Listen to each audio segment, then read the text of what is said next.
Bonjour à tous les fans du Real Madrid et fans de football en général, j'espère que tout le monde va bien. Je suis très content de vous retrouver les amis aujourd'hui pour ce premier avant-match de la saison 2023-2024 du Real Madrid et pour cette ouverture de la Liga qui va bien sûr opposer à l'extérieur le Real Madrid contre Bilbao. Le Real qui, pour rappel, si vous n'avez pas suivi l'actualité du Real ou mes vidéos ces derniers temps, que les 3 premiers matchs du Real en Liga seront à l'extérieur pour laisser le temps au personnel ou du moins les employés qui s'occupent des travaux du stade de continuer tranquillement sans avoir l'afflux de spectateurs avec des matchs quasiment toutes les semaines pour qu'ils puissent aussi gagner en efficacité, avancer le plus possible les travaux qui normalement seront terminés pour novembre-décembre 2024. Donc forcément aujourd'hui, le Real commence 3 matchs d'affilée à l'extérieur contre en plus Bilbao pour commencer sa Liga, un match contre un bel adversaire qui à domicile est comme une forteresse impénétrable qui n'a pas froid aux yeux ni peur de différents adversaires qui soient plus forts ou moins forts. Un effectif qui est très bon en défense, qui peut se projeter très vite, qui a un très bon football, qui aura en tout cas des atouts à faire valoir contre le Real Madrid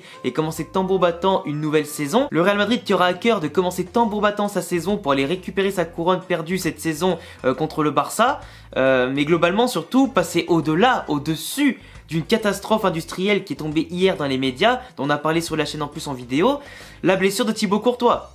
Ligament croisé, entre 6 à 9 mois de blessure, il reviendrait pour avril ou mai 2024, donc quasiment à la saison out, et il sera, je pense, même pas apte à faire quelques matchs en tout cas, parce que du moins pas les matchs à fort enjeu. Après une longue absence, c'est impossible de rentrer directement pour je sais pas, jouer les demi-finales ou finales de Ligue des Champions, ça serait trop risqué en termes de rythme et de confiance tout ça, ou en termes de rechute. Vaut mieux qu'il se repose un maximum pour revenir en forme à 100% ou 300% dès la saison d'après, ou pourquoi pas qu'il puisse jouer l'Euro 2024 avec la Belgique. En tout cas, je pense qu'il peut arriver dans les temps. Mais globalement, le Real qui va encaisser une très mauvaise nouvelle avant même que la saison commence. Parce qu'on dit souvent que pour commencer une saison et pour la terminer de la meilleure des façons, il faut un grand attaquant et un grand gardien pour récupérer le plus de titres possible. Au final, le Real pour l'instant n'a ni grand attaquant ni grand gardien. Et devra faire avec Lunin, ou pourquoi pas les jeunes Mario De Luis ou le jeune Canizares, qui sont les gardiens du Castilla ou des équipes jeunes du Real. En attendant, pourquoi pas que le Real récupère soit Yacine Bono de Séville, soit Derrea qui est parti libre en tout cas de Manchester,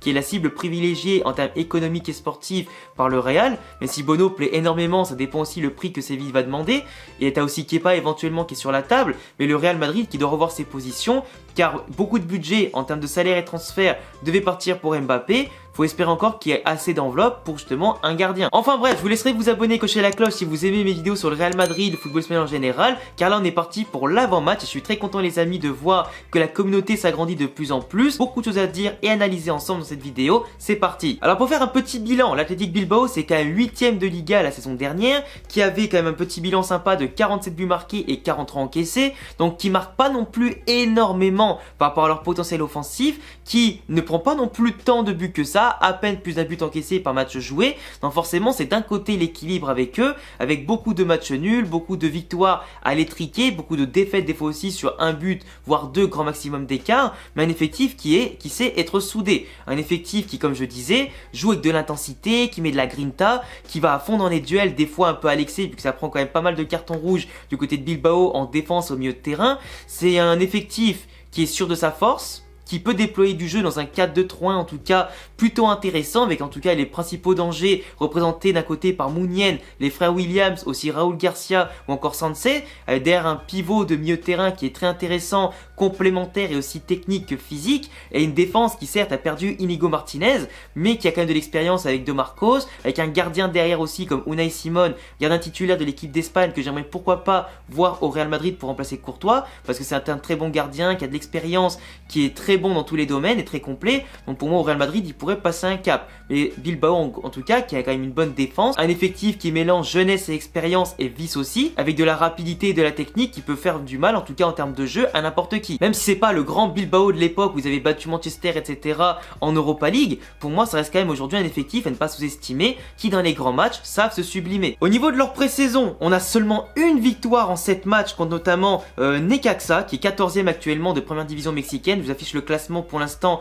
du Mexique avec une victoire 2-0. Derrière, 3 matchs nuls avec n'empêche un 0-0 contre Santander et aussi un 1-1 contre Eibar qui jouent tous les deux en deuxième division espagnole. Un 1-1 contre Manchester United en étant pourtant à 10 contre 11. Donc c'est quand même plutôt pas mal et qui vous montre à quel point cette équipe-là est solidaire défensivement et malgré qu'elle soit en infériorité numérique et dominée par une effectif qui est quand même meilleure en face sur tous les plans et qui joue en plus en première ligue avec plus d'intensité et tout ça et de vitesse, bah ils ont quand même fait 1-1. 3 défaites également avec notamment Chivas, les leaders actuellement du championnat mexicain qui a remporté le match 2-0. Torrelavega, victoire 2-1 contre Bilbao qui est pourtant une D3 espagnole et le Celtic Glasgow qui a aussi battu Bilbao sur le score de 3-2. Donc 7 buts marqués et 9 encaissés en 7 matchs, ce qui représente bien ce que je vous avais dit tout à l'heure, un effectif qui marque pas forcément beaucoup mais qui encaisse non plus pas forcément beaucoup, même si déjà le fait de pas faire forcément beaucoup de clean sheet et d'encaisser un but par match, c'est déjà en soi un problème pour ta défense. Au niveau du mercato, à part le retour de prêt de Villa-Libre, ils ont juste enregistré des retours de prêt de joueurs qu'ils avaient envoyés en Ligue 2 de base espagnole,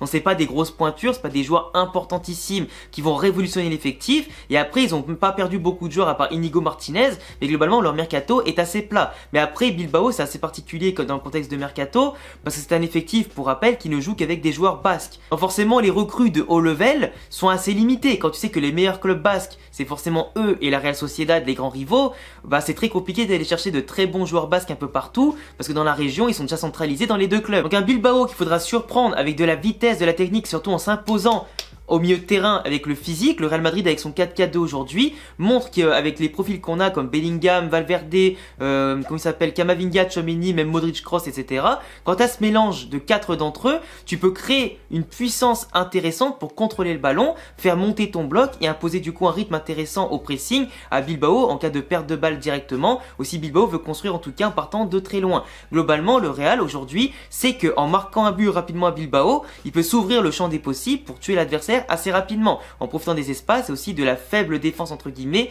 de Bilbao sur certaines phases de jeu. Bilbao, du moment qu'ils prennent un but, ils vont devoir se jeter à l'abordage. Globalement Bilbao qui a à cœur quand même de faire une saison mieux que l'an dernier, qui veut montrer qu'avec l'effectif talentueux qu'il y a, il y a mieux à faire qu'une 8ème place, mais ils vont être quand même prudents à domicile. Donc moi je pense très clairement que le match dans sa globalité va se situer qu'un Bilbao qui à domicile prendra confiance petit à petit au fur et à mesure du match, en essayant bien sûr de profiter des coups de pied arrêtés, de leur densité physique pour imposer au Real un défi physique intéressant. Mais je pense que Bilbao, comme on voit notamment par rapport à leur pré-saison, etc., ils sont pas encore à leur forme, à leur pic de forme physiquement. Ils ont pas non plus ce côté affûté, ce côté efficace devant, qui fait que le Real Madrid, s'ils arrivent à corriger déjà les défauts qu'on a vus dans la pré-saison au niveau du quadrillage du terrain, de l'intensité, de l'impact, avec plus d'équilibre par exemple avec un Tchouaméni positionné en numéro 6 titulaire, et Camavinga à côté de lui bien sûr pour l'aider dans les tâches défensives et pour assurer des transitions offensives intéressantes, et pourquoi pas Valverde aussi pour apporter plus de volume, ou un Toni Kroos simplement qui sera un peu plus haut, sera déchargé un peu du rôle défensif pour justement gérer et contrôler les temps forts et les temps faibles. Bah globalement le Real peut-être avoir cet équilibre là qui va empêcher Bilbao de retrouver encore une fois de plus son efficacité, tu vois. Si tu gagnes la bataille du milieu de terrain et que tu absorbes globalement les offensives de Bilbao qui vont beaucoup jouer dans la profondeur, dans la vitesse des frères Williams et aussi de Mounienne, si tu arrives déjà à avoir ton bloc qui est assez haut pour justement gérer ces efforts là, gérer les courses et anticiper les trajectoires des longs ballons de Bilbao, tu sais que déjà tu peux neutraliser les frères Williams et Mounienne et ainsi assurer le contrôle du jeu, et pourquoi pas avec l'aide de Rodrigo et Vinicius qui vont coulisser et permuter en permanence, instaurer un danger permanent. Là où par contre, tu vois, ça peut être compliqué, c'est que Vinicius et Rodrigo de base sont mieux sur les côtés et devront obligatoirement passer des fois à gauche ou à droite en coulissant petit à petit, mais du coup dans l'axe on pourrait manquer de présence parce que Vinicius et Rodrigo en neuf, peu importe qu'ils soient là ou pas, c'est pas forcément les plus grands pour marquer des buts de la tête, pour gêner les défenseurs centraux. Ou le fait que Bellingham dans ce rôle de 10 électron libre ou presque un faux numéro 9 doit apporter sa présence devant sur les différents mouvements pour aider justement Vini et Rodrigo à s'ouvrir des espaces, et Bellingham profiter de son apport proche de la surface adverse pour soit enclencher un tir de loin, soit apporter sa tête, apporter ses déviations et sa touche technique dans les 20 derniers mètres pour faire la différence. Les frappes de loin de Valverde, de Bellingham, de Modric, de Kroos, de Camavinga, tout ça feront la différence parce que Bilbao sait très bien défendre en bloc bas. Le bloc bas c'est ce qui fait défaut au Real Madrid et qui nous a fait perdre pas mal de points. Donc face à un bloc bas, le mieux c'est quoi? Profiter des coups de pied arrêtés, profiter bien sûr des frappes de loin pour pousser le bloc adverse à sortir, multiplier les combinaisons combinaisons et les mouvements, et bien sûr ne pas être trop statique, sinon on aura une possession trop stérile, et à partir de là on pourra beau tourner le jeu, Bilbao nous verra tellement lentement qu'à partir de là ils auront plus qu'à se positionner en permanence et c'est terminé. Donc moi le 11 de départ que j'aimerais voir côté Real Madrid, c'est, bon, il n'y a pas Thibaut Courtois mais du coup Lounine au cache parce que pour l'instant on n'a pas le choix,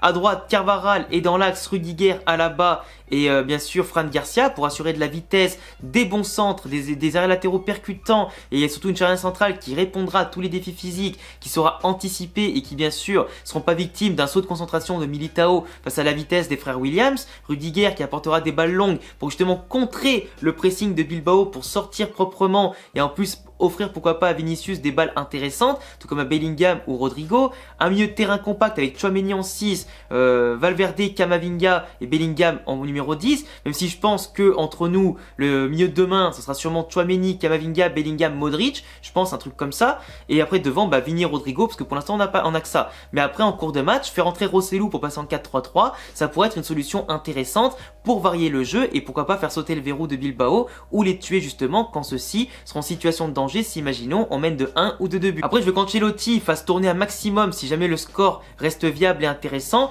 pas faire bien sûr n'importe quoi mais au moins apporter du temps de jeu à un maximum de joueurs pour donner un bon signal de concurrence, que tout le monde soit concerné dès les premiers matchs, parce que si dès le premier match Ancelotti ne fait que 1 ou 2 changements, voire peut-être pas du tout, ça serait quand même compliqué tu vois d'envoyer un signal comme ça à ton groupe dès la première journée, vous avez fait la pré-saison et le reste bah voilà Walou vous jouez pas quoi. Donc le Real en pré-saison, bah ok on a perdu Courtois etc maintenant mais globalement c'est quand même 2 victoires et 2 défaites. Le 4-4-2 est encore expérimental dans les mouvements, les transitions, l'occupation de l'espace etc. Mais on tire quand même plus de 25 à 30 fois par match. Donc maintenant il faut assurer l'efficacité en l'absence d'un grand numéro 9. Des occasions on va en avoir plein, la possession on l'aura sûrement. Maintenant c'est au Real de gérer sa défense, à Lounine d'assurer l'intérim de Courtois pour sauver la mise quand il le faudra et être décisif s'il veut rester du moins au Real le plus longtemps possible. Et après c'est à Vini et Rodrigo de passer un cap et montrer aussi avec Bellingham leur entente offensive et au milieu de terrain d'assurer que ce soit la densité physique mais aussi des occasions. Et la clé ultime dans ce match là aussi, à part la concentration au milieu de terrain, l'organisation, le défi physique,